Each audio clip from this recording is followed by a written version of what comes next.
써마즈가 동일한 샷 기준 올리지오보다도 더 비싼 거고요. 통증이 더 심한 거고요. 효과도 더 있다고 우리가 판단하고 있는 거죠. 자, 보통 이제 올리지오 같은 샷에 이제 세기가 있는데 보면 티 카운트가 630으로 되어 있잖아요. 재밌는 게 요즘은 올리지오 샷을 사면은 이렇게 30샷을 서비스로 줍니다. 근데 될 때가 있고 안 될 때가 있어요. 그래서 어쨌든 기준은 300, 600 이렇게 샷이 되어 있다. 그래서 올리지오는 굉장히 속도감이 있습니다. 한 샷당 거의 1초? 그래서 써마즈랑 비교를 해보면 써마즈가 한 샷에 2.5초 정도 나가거든요. 굉장히 속도감이 있고 샷 자체가 짧다. 반대로 말하면 써마즈 대비 들어가는 열 에너지가 좀 적을 수 있겠다, 이런 생각을 해볼 수가 있죠. 고주파라고 하는 타이팅 장비가 대중화되면서 많은 사람들이 이 기계를 찾으니까 이 병원 입장에서는 회전율이 되게 중요하단 말이에요. 한 사람한테 너무 많은 시간을 쓸 수가 없어요. 써마즈 같은 경우는 600샷을 하면 3-40분이 걸리죠. 그것보다는 올리지오 600샷을 2명 할 수 있는 걸 원하는 거죠. 그래서 이 기계는 아마 그런 니즈에 맞춰서 굉장히 빠르게 만들었다. 대신에 안정성은 어느 정도 좀 포기했기 때문에 너무 레벨을 높게 해서는 안 됩니다. 그래서 일반적으로는 300샷 기준으로는 이제 양쪽 얼굴에 약 250샷 정도 하고요. 그리고 이마에서 나머지 50샷 정도를 합니다. 자, 그리고 이렇게 시술을 하다가 충분하게 컨택이 되지 않아서 이렇게 띄우면 자동으로 이 기계가 전류가 차단이 되면서 워닝 사인이 있어요. 그래서 최소한의 안정성이 있는 거죠. 그래서 이렇게 확실하게 피부를 눌러서 컨택을 해줘야 표피가 보호가 되고 충분히 진피 안으로 열이 들어가게 됩니다. 보면은 이제 안쪽에 들어가는 딜리버리 에너지가 측정이 되고 있죠. 그래서 보통 샷도 중요한데 이 샷 곱하기 에너지 레벨 해서 전체적으로 들어가는 총 에너지가 중요합니다. 써마즈 같은 경우는 뭐 60에서 80kJ 정도 들어가는 걸로 되어 있고 올리지오는 그거보다 조금 낮게 들어가죠. 써마즈 같은 경우는 이 체크 무늬, 격자 무늬로 되어 있어가지고 이 샷이 중복될 수 있지 않게 먼저 모양을 만들어 놓고 하는 경우가 있는데 사실은 올리지오는 그런 시스템이 없어요. 그래서 대략적인 형태로 본인만의 패턴으로 중복되지 않게 전체 얼굴을 다 커버할 수 있게 루틴을 가지고 시술을 하게 됩니다. 그래서 어떤 사람들 보면은 이걸 이렇게 스태킹해서 스탬핑을 이렇게 찍는다고 표현하는데 그렇지 않고 막 무빙을 해요. 그런 경우는 솔직히 조금 위험하다. 그리고 충분히 열이 에너지가 들어가지 않는다. 시술을 빨리 위한 방법일 수는 있겠으나 환자한테 그렇게 좋은 방법은 아닙니다.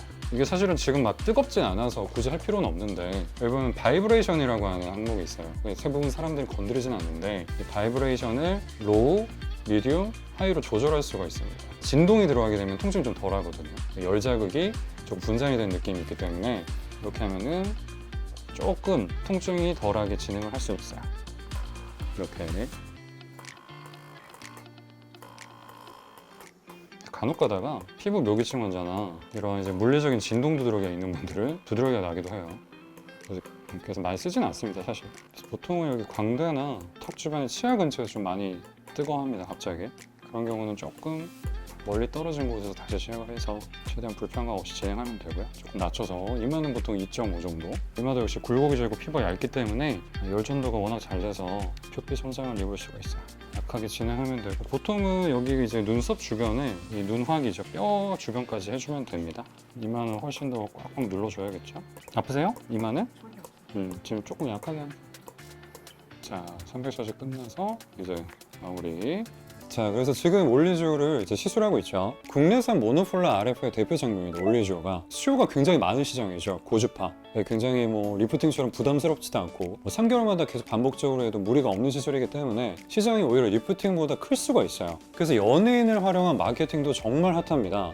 김수현이 광고하는 볼륨어도 광고를 굉장히 많이 하고 있죠. 슈링크를 만드는 이 클래시스라고 하는 회사에서 이 제품을 출시를 했었고요. 또 이제 이영애 리프팅으로 알려진 제이시스 메디칼의 덴서틸, 박신혜가 광고하는 루트로닉의 세르프, 그리고 클라라가 광고하는 텐텍의 텐서바까지 정말 많은 유사 장비가 국내에서 나와서 저 올리지오의 지금 위치가 약간은 애매해진 그런 감이 있죠. 그럼에도요, 아직까지 이 정도 올리지오만큼의 가성비를 가지는 RF 장비는 없습니다. 덴서티나 세르프는요, 늦게 출시가 됐지만요, 더 높은 성능을 마케팅하면서, 그리고 연예인도 광고에 막 썼잖아요. 가격을 굉장히 높게 책정하는 전략을 채택했거든요. 올리지오는 워낙 대부분의 기본적인 피부과에는 다 세팅이 된 장비라서 상당히 저렴하게 시술받을 수 있는 그런 장점이 있습니다. 자, 그러면요, 이제 많은 사람들이 이런 질문을 해요. 원장님, 올리지오와 써마즈의 차이점은 뭔가요? 자, 이들은 모두 동일하게 6.78MHz의 고주파를 이용해서 2mm, 3mm 깊이까지 벌크 히팅, 넓은 부위를 뜨겁게 달궈주는 진피층의 콜라겐, 엘라스틴 재생을 목표로 합니다. 그래서 보통은 이 피부를 올려주는 리프팅이라는 용어 대신에 피부를 이렇게 착 달라붙게 한다고 해서 타이트닝 장비라는 용어를 쓰고는 합니다. 전반적인 피부 결과 탄력이 좋아지는 건 당연한 얘기고요. 또 근막에 손상을 줄 수 없는 기전을 가지고 있기 때문에 부작용이 없이 3개월마다 계속 꾸준하게 받아도 무리가 없는 시술입니다. 자, 그래서요, 개인적으로 느끼는 써마즈와 올리지오의 가장 큰 차이점, 바로 쿨링입니다. 써마즈는요, 이 시술하면서 팁을 잡고 있는 이 손이 차가워질 정도로 냉기가 매우 강하게 나옵니다. 심한 경우에는 이 팁의 한 면에 물방울이 끼면서 서리가 껴요. 반대로 말하자면 이 표피의 냉각 기능이 정말 강하기 때문에 이 진피까지 매우 높은 레벨의 열 에너지가 전달이 되어도 이 윗부분의 화상의 리스크가 굉장히 낮다라는 것을 의미하죠. 이게 사실 모노폴라 RF 장비의 효과와 안정성을 결정하는 굉장히 중요한 포인트입니다. 그런데 이 부분에서 올리지오는 아직까지는 써마즈를 따라가기가 정말 힘들어요. 이게 못 만들어서 그런 건지, 아니면 그러기에는 너무 시술 시간이 길어져서 이 병원의 회전율이 떨어지기 때문에 의도적으로 적당히 타협을 한 것인지는 모르겠지만, 실제 시술을 해보면 올리지오는 절대로 써마즈만큼의 냉기가 느껴지지 않습니다. 써마즈는 한 샷당 거의 2.5초가 소비가 되고요. 그래서 보통 600샷을 모두 시술하면 30분이 넘게 돼요. 그런데 올리지오는요, 산술적으로도 한 샷당 1.5초가 채 걸리지 않습니다. 속도감이 매우 빨라요. 600샷을 다 진행해도 20분이 잘 넘질 않죠. 자, 그래서 둘 모두 몸에 이렇게 패드를 붙이고 전류가 팁에서 패드를 통해 이동해서 일어나는 그 전도 가열 현상,